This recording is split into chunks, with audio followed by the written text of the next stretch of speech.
expected?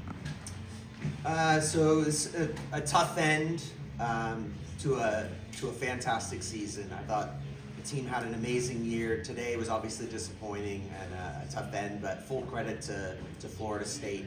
I thought they were a very good team. Their mentality was strong, and they took their chances when they got chances. So full credit to them. But take nothing away from our team. I thought we had an amazing year, and really proud of all the players. Thanks, Coach. Questions for the student athletes from the room? Front row? Yeah, Ryan, what does Florida State do so well that, you guys hadn't given up 2 goals most of the season, 3 goals, to give up 5 goals? What do they do so well? I think because that's such a big part of our identity, it was definitely hard to see an outcome like that, but I think we just got caught in transition a little bit. They were so fast, they were ready to go. All credit to them. They just came out quick and capitalized on every opportunity, and we got caught a little bit in transition, but still proud of the effort we had all year, and I think that we just have to hold our heads high. More questions, front row? Question for Maya. If you could just walk us through your goal. It looked like it was going in before you even struck it. There was so much determination that I could feel.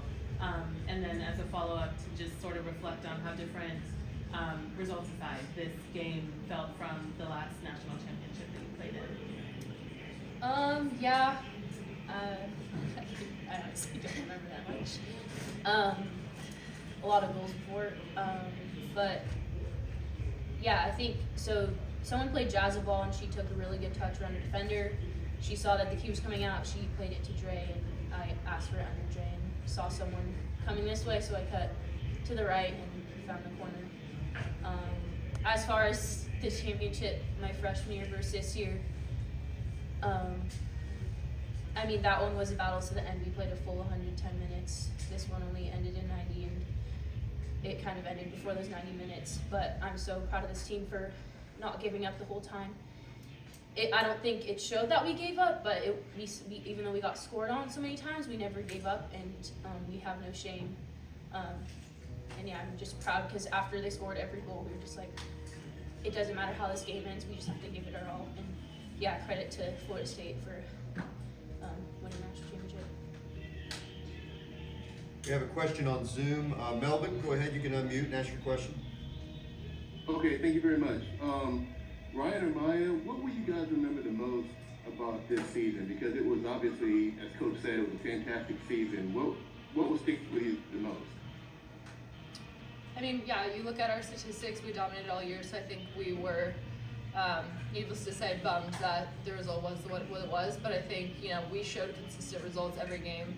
We didn't lose a home game. We hadn't lost a game in 36 games before that, so I think all those things are still, benchmarks to be proud of it, and although it, kind of collapsed tonight, obviously you can't take all those statistics away. So just leaning into the good things, and, in this program you learn to be strong, you learn to be tough, and you learn what it is to get up every day and work, and I'm just super proud of every person in this program. Yeah, same as Ryan. Again, we had an undefeated season. We didn't even do that in 2019 when we won the whole thing, so that's something to be proud of. This team was special, and tonight we definitely weren't expecting the scoreline to be what it was, but again, I'm really proud of this team, and no shame.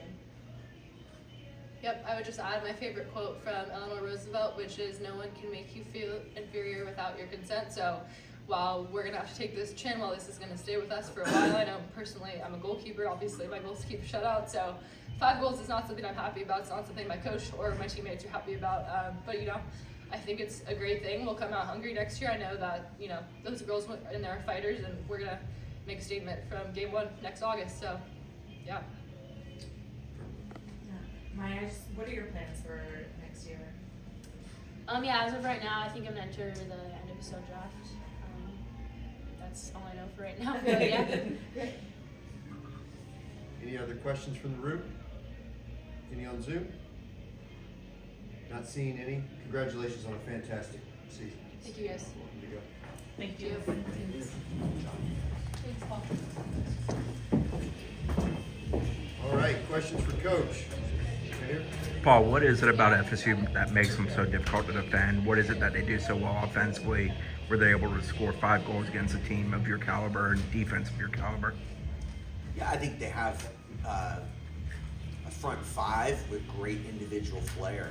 They're athletic, they're technically good, and they have the mentality, goal scoring mentality. So I was very impressed with them. I think it didn't help, obviously, that we conceded a penalty kick early, and that broke the ice for them and built their confidence. And then they capitalized on the momentum of getting that penalty kick right away to go up 2. I think that obviously hurt us. We started well in the second half and got back to 2-1, but once again they scored that third, and then I think that kind of broke the spirit, unfortunately, a little bit too much. And that's always the problem when you haven't lost a game. You wonder how your team's going to react when they're losing, because we hadn't lost all year. We were undefeated, so I think it was hard for them, but they kept trying, kept pushing, but the quality of Florida State's attacking players was just too much, and they scored some really good goals. Yeah. Coach, so it seemed like your game plan to start with was to limit transitions. Was that something that you kind of had to, obviously go away from, let's say? Yeah, absolutely. It's something we talked about at halftime. My team doesn't love the idea of playing a tactical game, so we were trying to get them to do it, and unfortunately, because they got the penalty kick, that opened it up. And then from there, we said, okay, we'll open up and play, and that's why we conceded so many goals. But we scored a goal on them, and that was our objective. So, and when it was 2-1, it looked like a great idea, and then, unfortunately, it didn't work out. But we tried enough then to lose. If you're going to lose, you're going to lose. Doesn't matter how many, in my eyes. A loss is a loss, but I'm proud of the team. They gave everything, and we learned a lot as a team and grew a lot as a team this year, and exceeded my expectations from early on to get to the final. Was an extraordinary feat in my eyes. But I like to win. I'm a competitor, so I don't like the feeling right now, and I know my team doesn't like it either. More questions from the room? Front row? Yeah, year 2 of Ryan Campbell, what have you seen from his coaching, just, to take over a program with obviously a league already, to, keep him at that level and then bring a championship in the second season? What have you seen from him? Yeah, no, it's impressive. I think the coach before him did an amazing job too, and they'd have a run. I think some of these players have probably already won a national championship, so I think you have that leadership. You got to be a good coach to capitalize on it, take advantage. He did a great job to capitalize on that, so I think he's done a good job. We have a question from Zoom. Melvin, go ahead, ask your question. Okay, thank you very much. Coach, did Florida State do anything tactically different tonight than you saw on film that surprised you at all? No. Front row. Women's soccer at every level is changing pretty rapidly. And I'm curious if you can talk about the way that you as a coach have sort of ridden the waves of those changes. In the last 10 years, we've seen a greater diversity of schools making it further into the tournament than the 10 years before.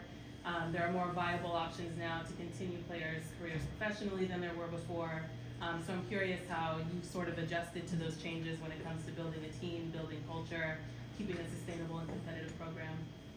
Yeah, it's a great question. I think it's fantastic. I think women's soccer is developing so rapidly. Opportunities at professional level is amazing for my student athletes, that they can have that as something. They don't finish their career after they're done at Stanford, they continue playing. For me, I'm a teacher, so I love helping people grow, but not just as a soccer player. I think in all areas, their leadership, relationships, everything about being a great athlete and a great person. So from that standpoint, I love being at Stanford and love doing that. But it's great to see so many opportunities and so much parity in college soccer too. It's really exploding, and it's fantastic, I think, for the game. We have another question from Zoom. Harold, go ahead. Yeah, Coach, how would you kind of put this season into perspective? That's a good question. I don't know if I've yet done that. I think I'm really proud of the group. To go undefeated the entire year until the final is extraordinary. I think this was the first final that both teams were undefeated, I'd heard, which is extraordinary. So 2 teams battling the same thing. So I think the loss is the hardest to take when you haven't lost all season and then you lose. And then obviously the magnitude of the game being a national championship hurts even more. So from that standpoint, I think it'll take a little while to sink in. But if I try to have perspective on it, what a great year to get to the national championship and be on this journey with such an amazing group of young women. And my coaching staff is incredible. I'm really proud of what we did. Time for one more. Just wondering if you can sort of assess the pros and cons when it comes to recruiting. Stanford is very Northern California heavy.